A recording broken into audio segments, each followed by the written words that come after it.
Շնորհակալություն, հարգելի գործընկերներ,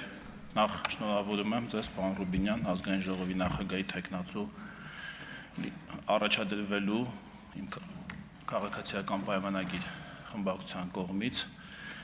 եւ նաեւ շնորհակալություն եմ հայտնում ձեզ այս կառուցողականության մթնոլորտը դահլիճում հաստատելու համար, սա շատ կարեւոր էր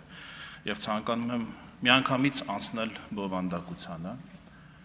ինչի մասին է լինելու 9-րդ գումարման խորհրդարանի քննարկման հիմնական հարցը, որ հարցն ենք, ընդհանրապես ինչ հարց ենք հիմա քննարկում, կարող եք ասել։ Քանի թուրք ես տեսել Թուրքիայում, քանի ռուս ես տեսել Ռուսաստանում, քանի անգլիացի Անգլիայում, այս ինչի մասին է, Սակալովը ինչ է անում, Թրիփը ինչի համար է, այս ինչ հարցեր են, ժողովուրդ ջան։ Այս հարցերը մեկ հարցի ածանցյալ հարցերն են։ Եվ 9-րդ գումարման ազգային ժողովը քննարկելու է ընդամենը մեկ հարց։ Հայաստանի Հանրապետության արտաքին քաղաքականության հիմնական հարցը, եւ այդ հարցը հետեւյալն է։ Ճակերտները բաց։ Ռուսաստանից ինչ աստիճանի անկախ արտաքին քաղաքականություն կարող է վարել Հայաստանը։ Վերջ։ Այս հարցն ենք մենք քննարկում։ Այս հարցն է 2 օր դրված քննարկման եւ այսպես էլ շարունակվելու է տարբեր ձևակերպումներով։ Քանի թուրք ես տեսել Թուրքիայում։ Ինչի՞ այդ հարցը այդքան քննարկվեց, երեք դարձավ տենց հումորի առարկա, տենց մեմերի առարկա, ինչու՞։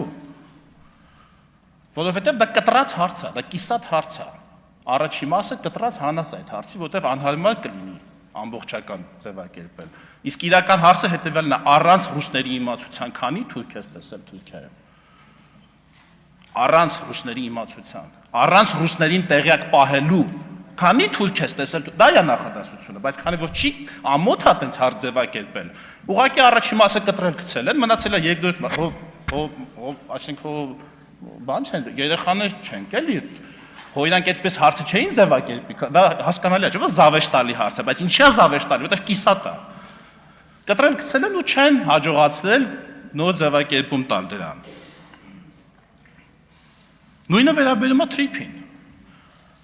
Ինչ խոսակցություն, որ տեղի ունենա Թրիփի մասին, պարոն Մանուկյանն է, չէ՞, Սակալովը եկավ թուրքերի շահերից հա բխում, այնտեղ կան ասում են Իսրայելի շահերից, Ադրբեջանի շահերից, Իրան, Թուրան, Չինաստան, ֆլան եւ ֆստան, բայց մեկը չի ասում, ինչի մասին է Թրիփը ընդհանրապես։ Եվ ինչի մասին է այդ խոսակցությունը։ Այդ խոսակցությունը հետեւյալի մասին է։ Ռուսաստանը ինչ աստիճանի պետք է մասնակցի Հայաստանի ապաշրջափակմանը, որը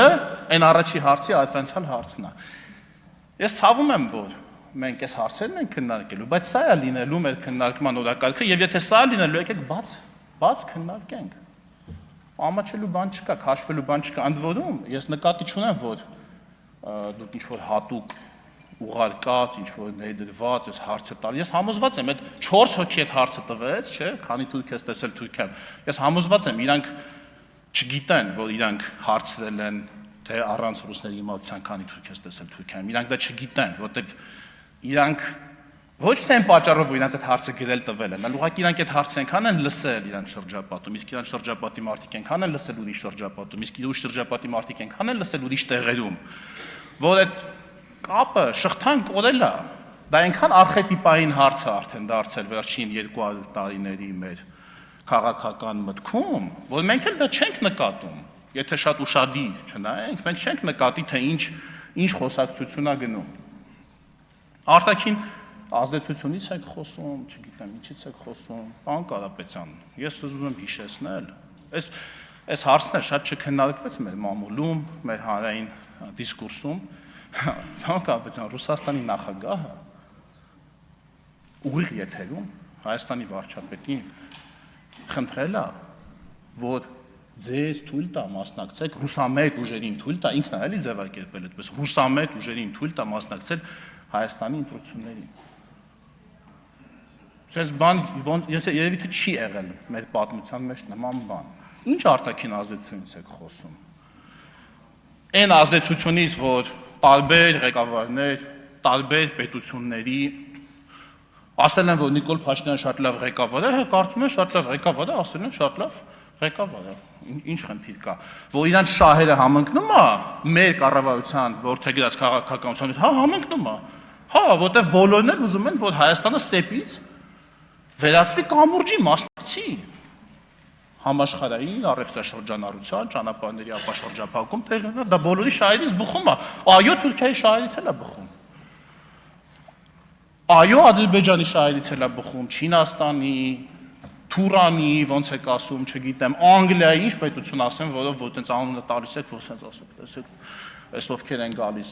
այստեղ ինչ անելու։ Այո, բոլորի շահերից բխում է, բայց կան պետություններ, որոնց շահերից չի բխում, բայց քանի որ process-ը անկասելի է, այդ պետությունները ցանկանում են ուղղակի մասնակցել process-ում, որովհետև չեն կարող այլևս կասեցնել այն։ Ուղղակի ցանկանում են մասնակցել այդ process-ում, ավելի մեծ մասնաբաժին ունենալ որոշումների կայացման մեջ։ Եվ նաև սրա վերաբերյալ է ինքնության մասին խոսակցությունը, ընկերներ ջան։ Հարգելի քաղաքացիներ, սրանից հետո երբ ձեզ կասեն ինքնություն, դուք հասկացեք արտաքին քաղաքականություն, որովհետև ինքնությունն է սահմանում շահերը եւ շահերն են սահմանում արտաքին քաղաքականությունը։ Այո, ինքնությունն է սահմանում շահերը։ Եվ երբ գալիս են այստեղ, չէ, սա գիտական բան է, էլի ասում, այդպես շատ ժպտալու բան չկա, դա այդպես է։ Ըստ տեսություններից մեկի ամենատարածված, ըստ կոնստրուկտիվիստների, հա, շատ հետաքրքիր տեսություն է դա։ Ինքնությունն է սահմանում շահերը եւ շահերն են սահմանում քաղաքականությունը եւ արտաքին քաղաքականությունը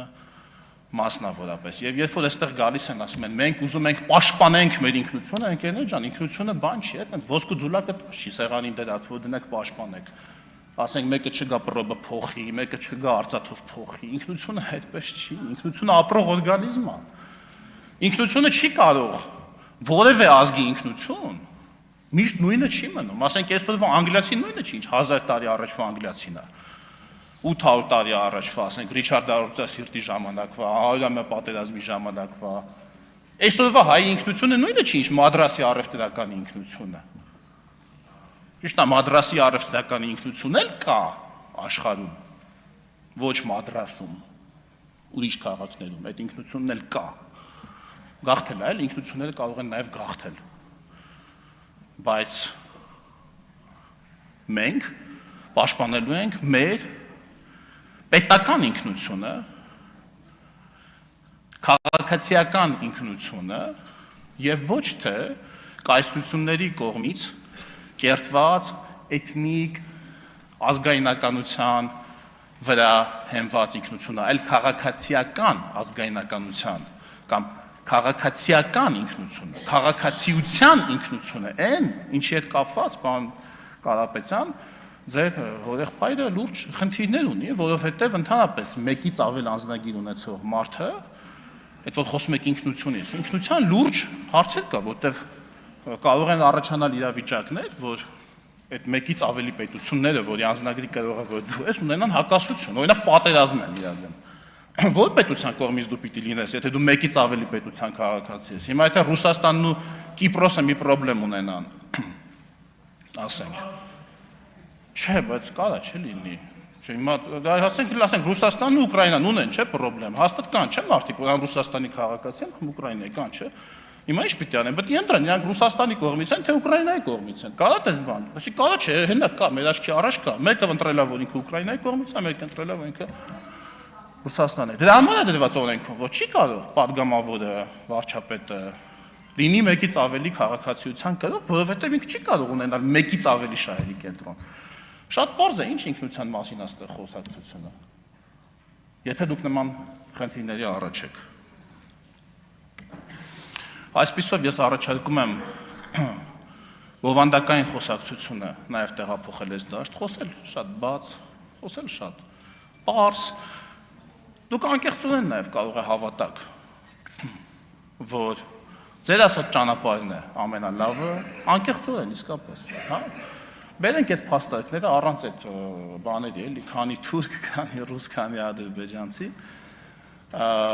բերեք փաստարկները, դնենք, վերլուծենք, թրիփի մասին ենք խոսում, թրիփի մասին մենք բացատրեք ոնց եք պատրաստվում, օրինակ, չգիտեմ, Չինաստանին բերել, կպցնել թրիփին կամ դուք եք դա ասել, թե մյուս քաղաքական ուժը արդեն չեմ։ Հա։ Քննարկենք, հասկանանք, շատ լավ է, որ արդեն տրամադրվել եք բովանդակային քննարկման, բայց եկեք անցնենք բում բովանդակությանը։ Շնորհակալություն։